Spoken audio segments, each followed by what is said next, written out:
Assalamu alaikum. Men Uyghur kızı ئەردەنئاي. Sultan bulup han ükken. Uyg'urum sen cahanda. Alem şahit bo'lgandi. Sen tarixni yazganda. Do'st deganlar atdimush. İnsaf barmu şeytanda. Han cemati Uyg'ur biz.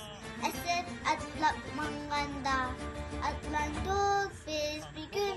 Olup bir büyük cenge. Anlansın cenge var. Maaşımız bu alemge. Erkinlik, neşeli. Yansın her yere. Yansın her yere. Sultan bulup han ükken. Uygurum sen cahanda. Oğuz hanla kudreti. Dünyani bir alganda. Buğa hanlar şefketi. Allah'nga taralganda. Han cemaati Uyghur biz. Esir atlab manganda. Atlandık biz bir gün. Olup bir büyük cenge. Anlansın cenge var. Maaşımız bu alemge. Erkinlik, meşgili. Yansın her yere.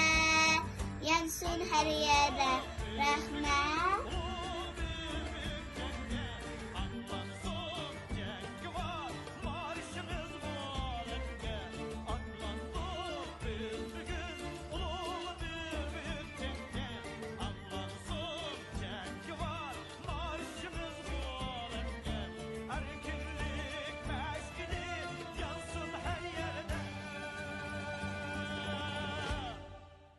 Yansın her yerde.